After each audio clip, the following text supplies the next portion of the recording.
The problem arises as we continue to recite the remaining of the dua. It is infested with shirk.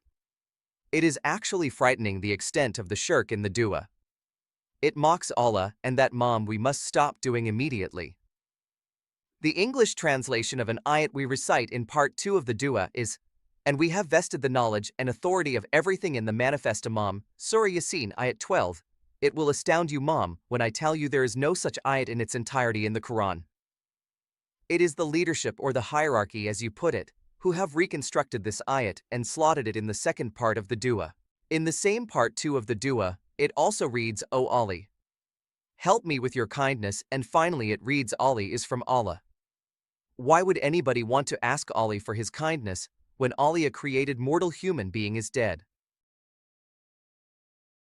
Our previous conversation about our dua has awoken me from my ignorant bliss.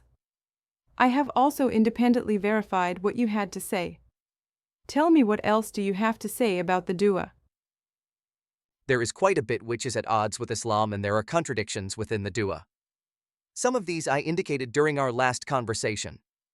Moving on to part 3 of the dua, towards the end we say, "Seek at the time of difficulties the help of your Lord, the present living Imam Shah Rahim al-Husayni." Once again, we have a contradiction. We have already in the Al-Fatiha recited and said to Allah, "The alone we worship and the alone we seek for help." This is so very exasperating. Why have they chosen to equate the Imam to Allah? It is simply wrong and sinful. I know, Mom. I am so disappointed and perhaps even angry with the people within the leadership who have come up with this deliberate act of shirk.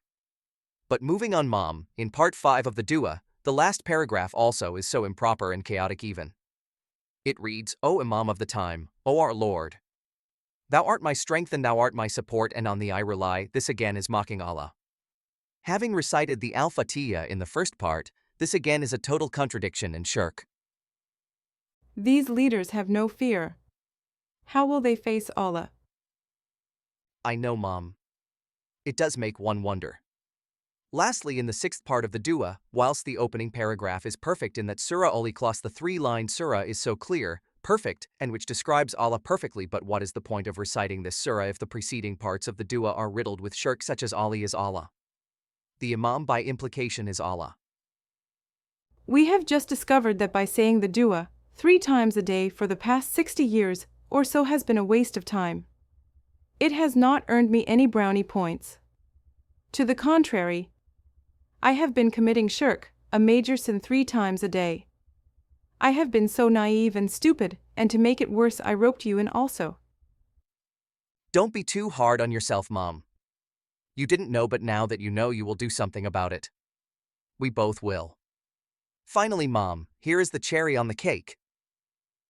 You've been saving this for last. Go on, tell me.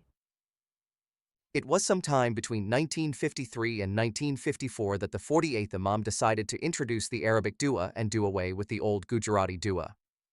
The East African and Madagascar version of this new Arabic dua had a completely different ending to each of the 6 parts. The English translation of it is, "The present Imam, to whose name prostration is due." The Imam had proclaimed that we prostrate to him and not to Allah. I am simply aghast at what you are revealing, Beta. The audacity of the Mun to order his followers to bow and prostrate to him is vile. The Mun must have been a psychopath. How could he do this to his loyal and faithful followers who would do anything for him, even kill for him? We can be angry with him and throw all sorts of negative adjectives at him and his successors, but that is scant consolation to us and others. The best we can do for ourselves is to stop reciting this prayer which we call dua. Allah is definitely not listening to this dua, that is for sure. It is a huge decision, but I agree with you completely, Beta.